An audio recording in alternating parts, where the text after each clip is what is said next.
Namo Myoho Renge Kyo, Namo Myoho Renge Kyo, Namo Myoho Renge Kyo. Hi, everyone. I hope this finds you in good health and secure. Thank you for being here. Thank you for your practice. Yes. And in that regard, as always, thank you for your support, liking and subscribing. It's a Bodhisattva act as it helps the algorithms on YouTube present this resource to more people, and that's propagation. Yeah. So, some of you have asked about, hey, what's up with your little puppy? How's she looking? And I don't want to impede this resource with that kind of personal information all the time. So, but I think it's sweet, and thank you for asking. I mean, I presented her to you as our new member, our new personality. But anyway, I am going to, and I have uploaded some recent pictures on Instagram. I'm not a big social media person other than propagating this transmission of Nichiren's doctrine of Shakyamuni Buddha's Lotus Sutra. But, you know, these kind of, we are human after all. So, so yeah, I have an Instagram account. And I have some of my photography on there, and certainly I'll start putting occasional pictures of Jewel on there for those of you who are interested. In the meantime, one other piece of news: I finally got a print copy of the large format Lotus Sutra that I've been working on my own translation of. It's kind of, I like the large book because it's nice to study with. There's some blank pages and, you know, a lot of room to highlight. The print's nice and big, so people my age can read it without getting 4 pairs of binoculars on. I don't know what that trend is, but it drives me crazy.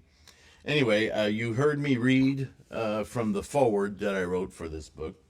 There's also a 6x9 hardcover version that I'll start talking about more. It's available now, but it's available in the current artist proof form.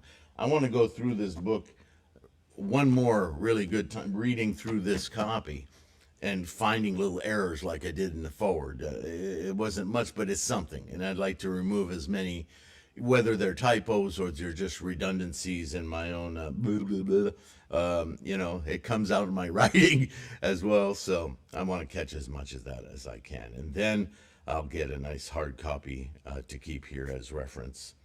So thank you for all your support in that. Today, we're going to discuss demons.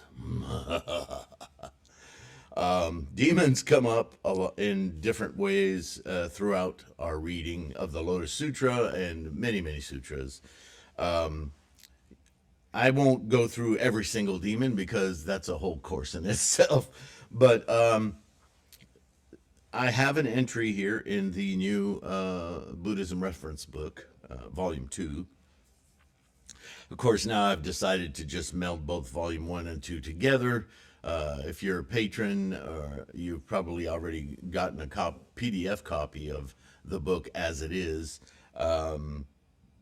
because you're patrons, and I just feel like I need to thank you and give you something for beyond this resource for your, just to thank you and thank you again.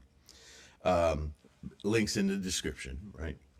Anyway, Mara is the great overlord of all these demons. And I think really, just before I read this, I'll just say, if you're a student of Nichiren doctrine, at some point you've studied the 10 worlds, more often called the 10 realms outside of certain schools.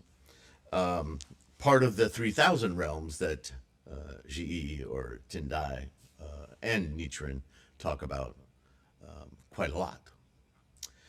So one way, I think a helpful way to think about demons, we think about worlds as, you know, mind spaces that we're in, right? And they, you know, as you know, 3,000 realms in a single thought moment, they are flying around.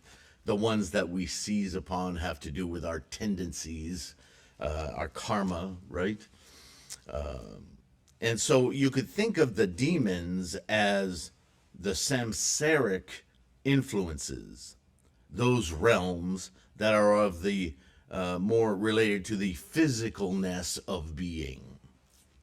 So Mara, being of this mundane world, is kind of the big umbrella term for all of these demons. Some demons, just because they're called demons, that's the word that's been chosen to represent them. They are, you could call them forces of nature, right? Because nature is a product of the physical cosmos. And so these demons are not always bad. Like the dragons, the nagas, right? From under the sea serpents. They do a lot of protecting as well, right? They were converted. There's long stories about all this. I'm going to hit on some of the main ones that we hear all the time, but keep in mind that these demons are kind of those samsaric influences that plunge us into those realms, those 10 worlds that you know so well. Like what gets you into the world of hunger, right? Right away you're thinking of things in the physical world. Well, those things in the physical world are the attractions, the attachments, the demons that propel you into those realms. Make sense? All right, so let's get into it. Demons.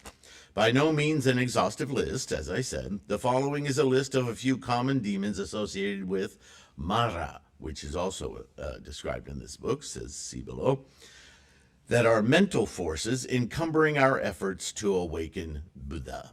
This is always, and this is why they're ultimately called demons in English anyway, probably in many other Western languages, because anything that's evil or demon or bad, if you will, in Buddhist storytelling, is bad for the reason that it impedes our enlightenment. That's it. You're either enlightened or something's in your way. Okay?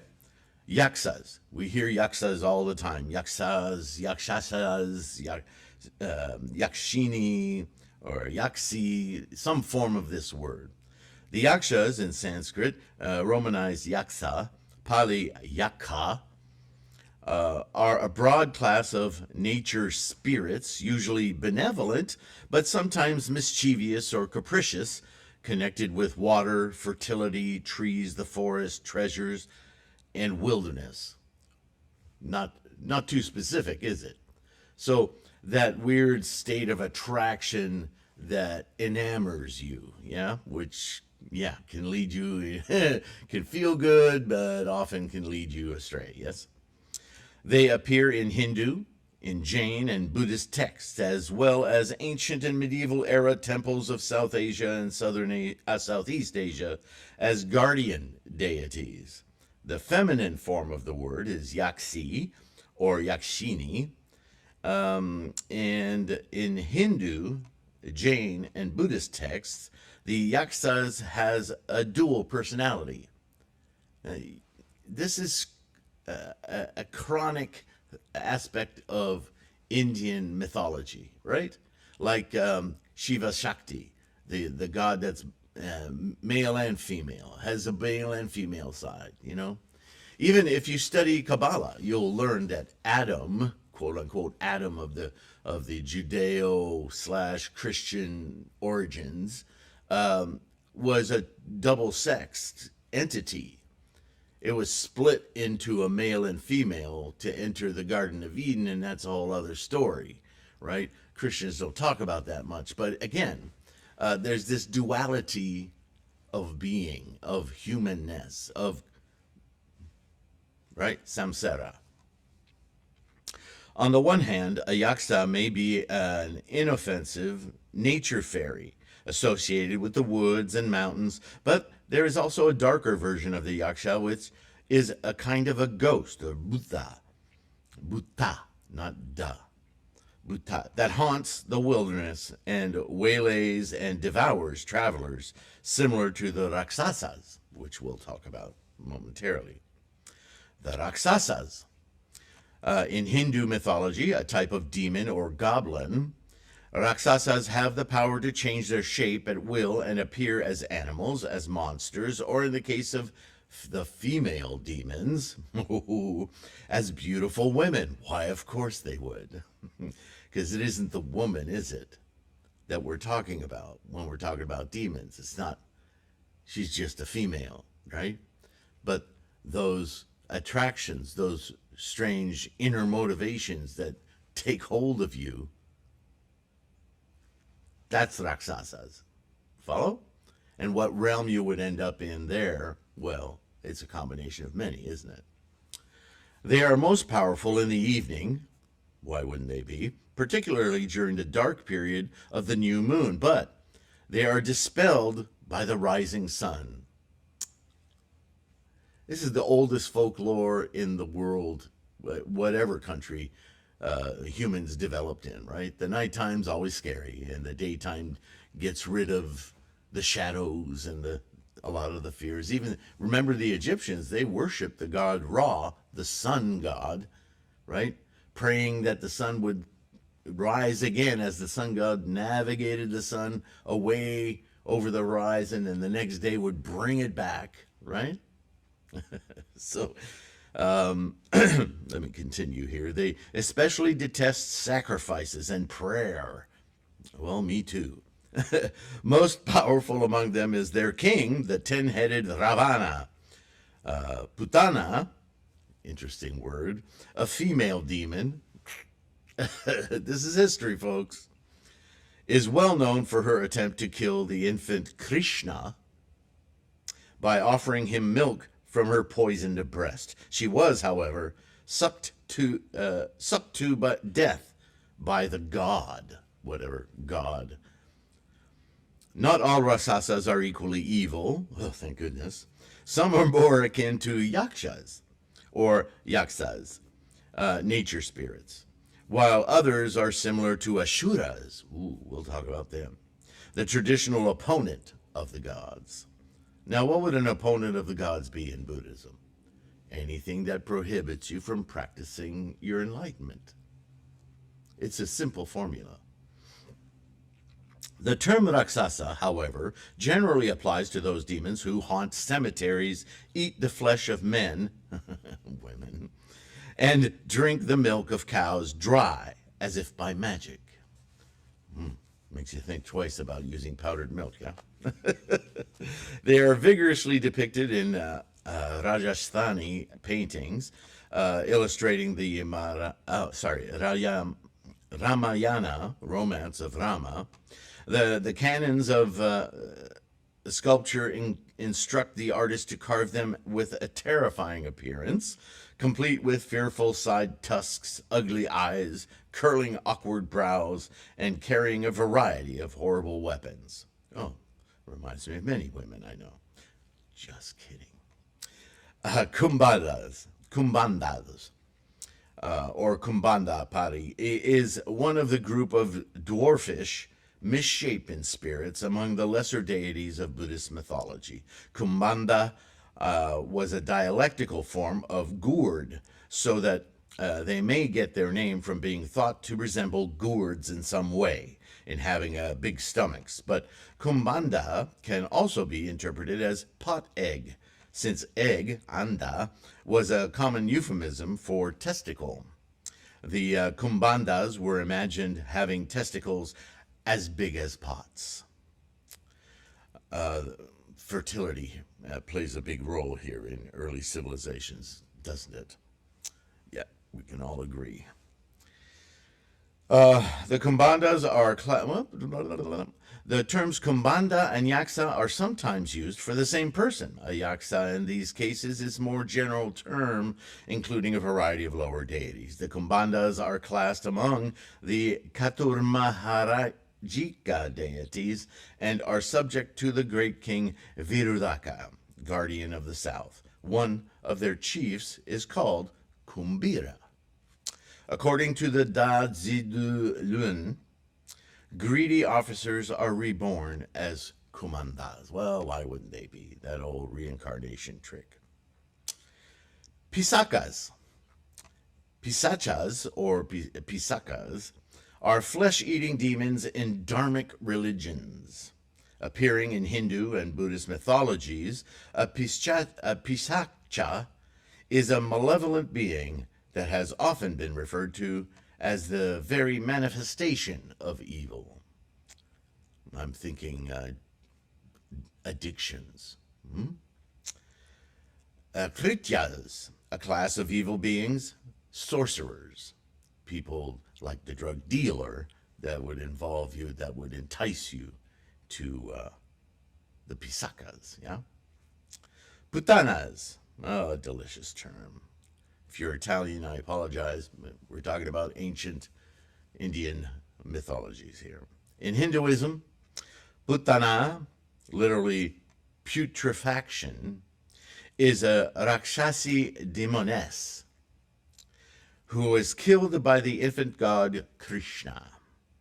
Putana, or putana, disguises as a young, beautiful woman and tries to kill the god by breastfeeding poisoned milk. However, Krishna sucks her milk as well as her life via her breasts. Oh. Putana is also considered a foster mother of Krishna, as she breastfed him. By offering her milk, Putana has performed the supreme act of maternal devotion. In the shadow of her evil motives, the legend is told and retold in Hindu scriptures and some Indian books which portray her variously as an evil hag or as a demoness who surrendered herself to Krishna, though she initially came with evil motives.